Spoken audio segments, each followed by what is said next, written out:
chapter 16 is about how we are going to manage our natural resources. So last chapter है ये हमारे class 10th का. यही रहता है ना, और कोई तो नहीं रहता ना हमारा chapter. Any substance or material which we can use for our benefit is called a natural resource. Example, like we have in class 9th we have a discussion upon soil, air, water. Now अब हम 10th class में इससे ऊपर पढ़ेंगे forest, wild life,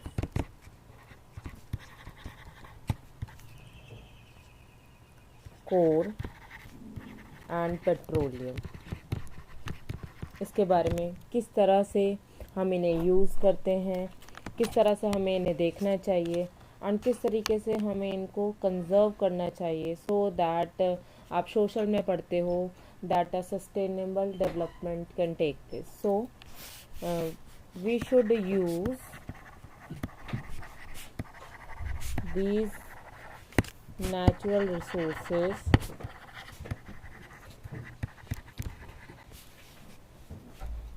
so that a sustainable development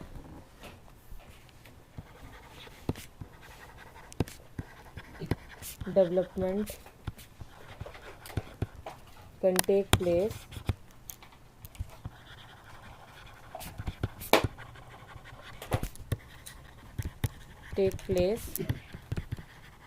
and conserve our environment. और हमें अपना environment भी क्या करना है, कंजर्व करना है. So first of all हमें ये देखना है कि क्या issues हैं. So there are some issues, global issues. क्या है global issues? We are having deforestation, pollution, global warming, etc. So there are laws for environmental protection. So of course the national and international government. So national and international organizations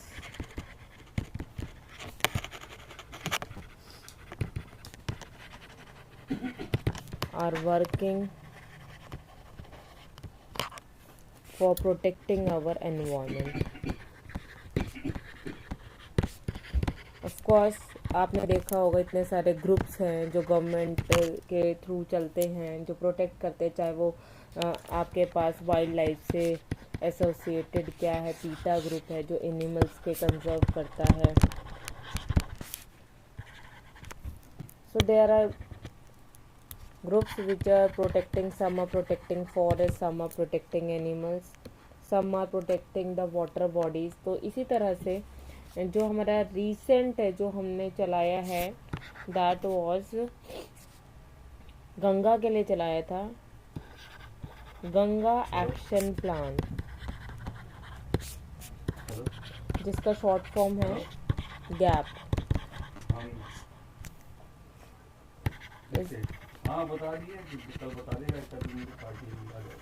project मैंने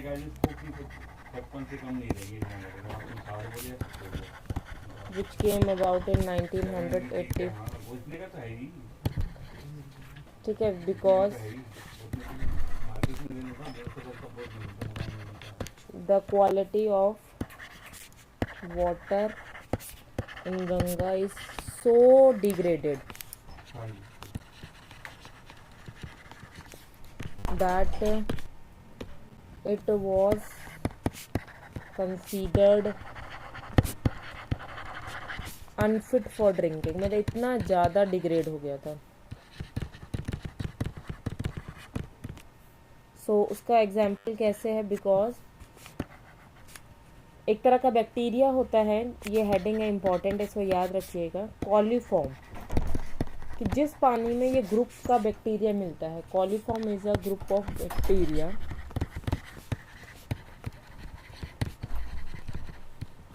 found in human intestine.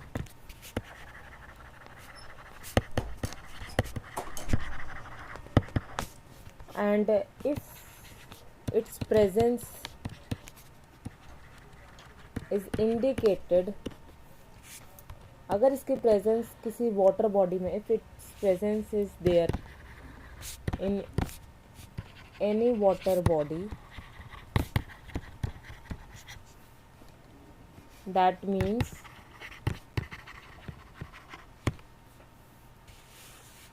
water is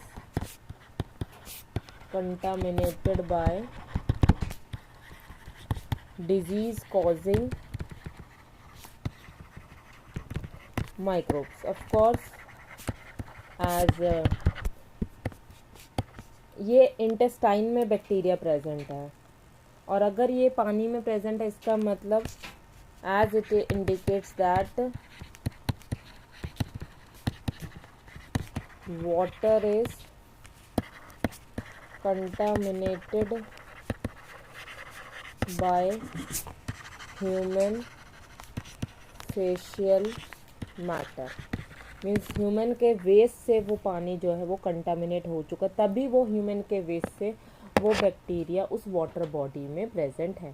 that means हमें waste को क्या करना है, segregate करना है, and the material like glass, plastic, which can be recycled,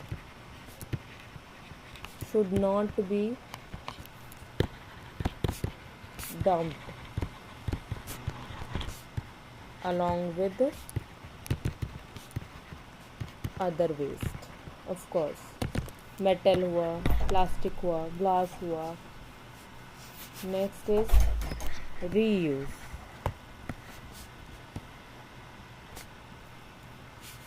Use things again and again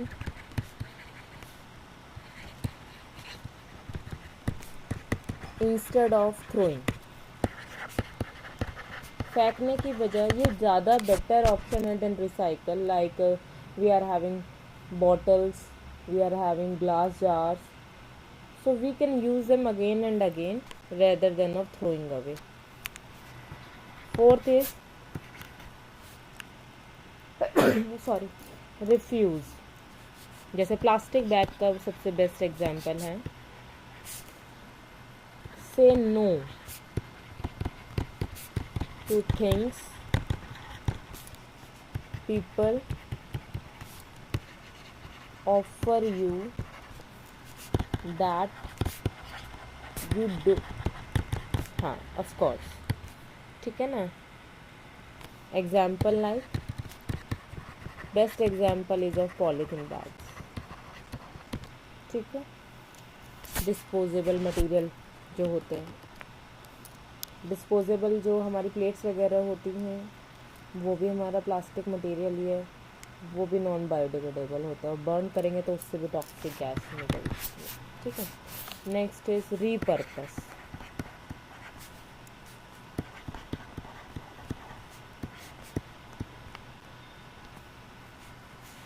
किस चीज़ के लिए बना है और ये एक मल्टीपर्पसली काम कर सकता है, सोच समझ कर उनको यूज़ करो. क्या वो दोबारा उसका यूज़ है? इसका बेस्ट एग्जांपल कोई बताएगा? हेडिंग में लिख रही, ज़रा ध्यान से बताना. It means that when a product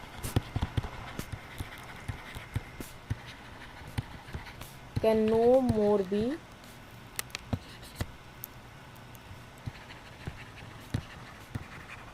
used for the original purpose.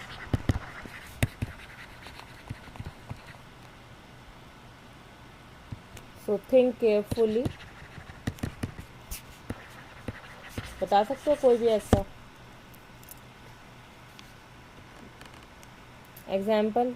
आप किसी मटेरियल को ले रहे हो तो आप पहले सोचिए कि क्या उसका इम्पैक्ट पड़ेगा। बेस्ट एग्जाम्पल है, अभी दिवाली गई थी, example crackers, no use at all. इतना बैन था फिर भी लोगों ने यूज़ किए क्रैकर्स। इसका कोई यूज़ नहीं था, ऑलरेडी इतना ज़्यादा हमारा पॉल्यूशन है, इतना ज़्यादा वैसे ही कोरोना है, फिर भी लोगों ने खूब यूज़ किया, गैस चैम्बर दिल्ली को बना दिया।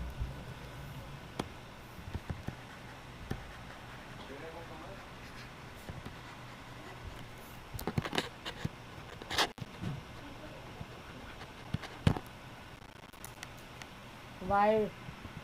The reason is because we know that as the resources are limited, जो resources हैं ये limited हैं, and due to increase in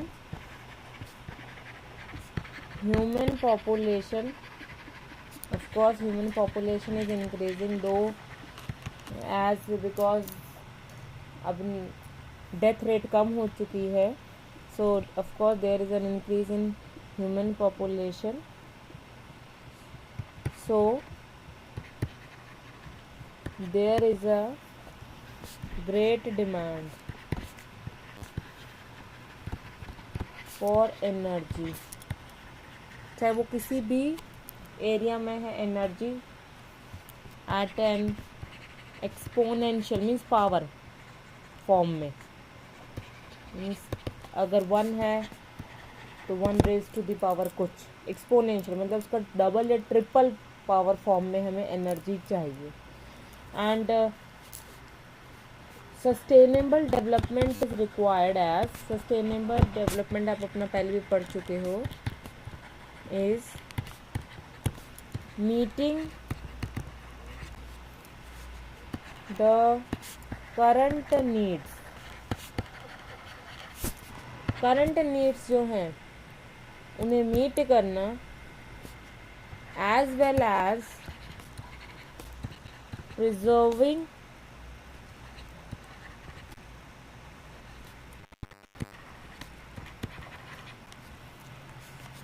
resources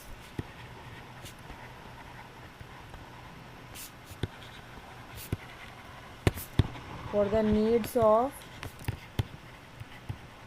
future generation, future generation के भी लिए भी रखना है। ऐसा नहीं भाई हमने तो पेट्रोल यूज़ कर लिया अपने व्हीकल्स में, आगे वाली जो है जनरेशन वो अपना बैलगाड़ी पे ट्रैवल करे, है ना, साइकिल पर ट्रैवल करे, ऐसा नहीं होना चाहिए, क्योंकि ऑयल और पेट्रोल वगैरह को बनने में तो बहुत साल लगते हैं ना, and we are using at a higher rate. कहीं ज़रा सा दूर तक भी जाना है आप लोगों को, ज़रा वॉकिंग डिस्टेंस है तो भी आप लोग उठाओगे स्कूटी या बाइक और चल पड़ोगे, तो डेफिनेटली इन बातों का ध्यान रखो। Second, resources should not be limited, management आना चाहिए, should not be limited to only rich and powerful people, तो इसलिए भी हमें मैनेजमेंट करना चाहिए। ऐसा नहीं है कि जो भी है वो सिर्फ रिच और पावरफुल पीपल तक ही रिसोर्सेज पहुँचे, सभी के अवेलेबिलिटी होना चाहिए, क्योंकि पावरफुल पीपल लोगों के हाथ में रहेगा तो ऑफकोर्स ब्लैक मार्केटिंग होगी, रेट हाई रहेगा, तो इन बातों का भी गवर्नमेंट को ये चार्जेस लेने चाहिए।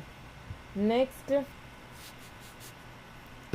एक्सट्रैक्ट नेचुरल रिसोर्सेज, जो भी हम नेचुरल रिसोर्स यूज़ कर रहे हैं without causing much damage to the environment.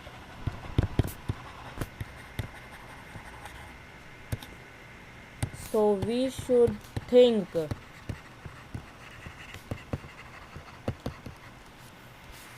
about the safe disposal of waste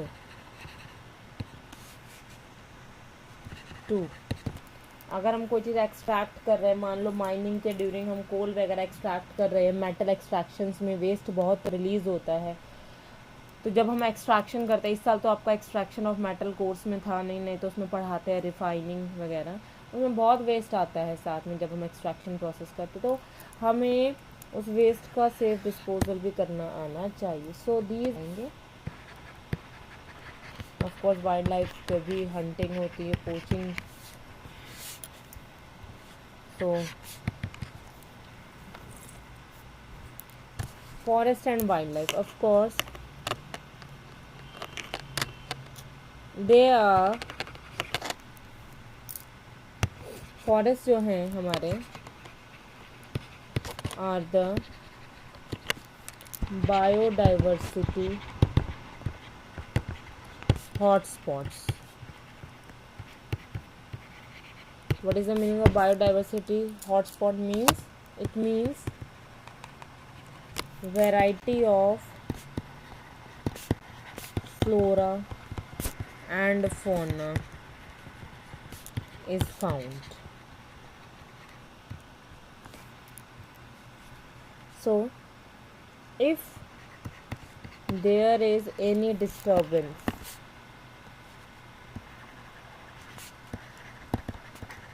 of course जो वाइल्ड लाइफ है उन्हें भी फॉरेस्ट जो है उन्हीं से ही अपना फूड शेल्टर मिलता है, ऐसा तो है नहीं कि रोड पर आकर रहेंगे जो वाइल्ड लाइफ होती है।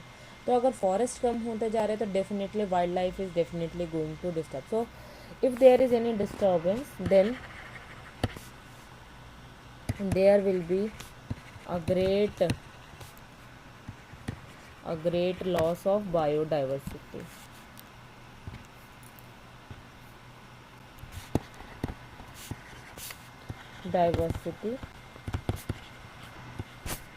And creates disturbance in ecosystem. बेटा लेस देन 1 मिनट है, जैसे ही मीटिंग एंड होगी दोबारा आप लोग ज्वाइन करेंगे, ठीक है। तो फर्स्ट ऑफ ऑल हम बात करेंगे, we will talk about stakeholders. Stakeholders को आप लोग एक कॉमन नाम से जान सकते हो जिसे हम बोल सकते हैं शेयर होल्डर्स। तो सबसे पहले आपको पता होना चाहिए स्टेक होल्डर का मीनिंग क्या है। Those people who have an interest in any policies etc. for the conservation of forest.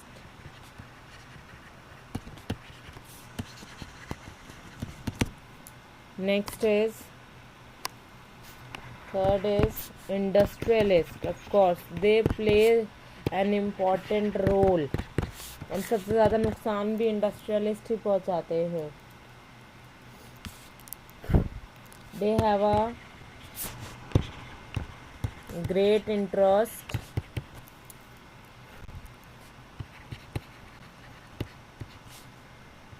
in forest products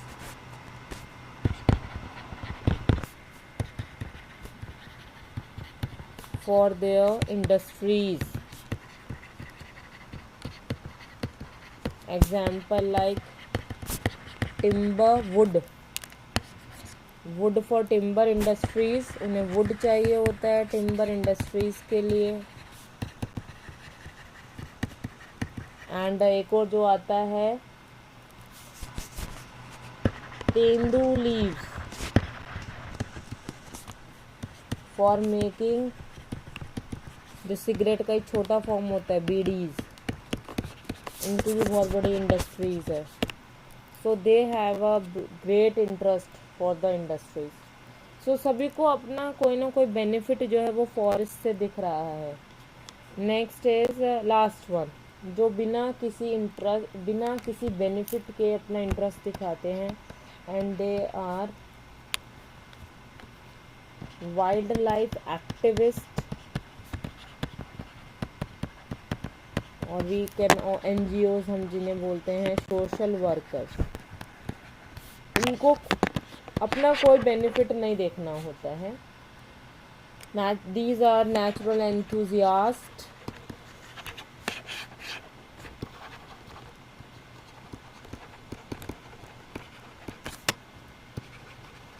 who want to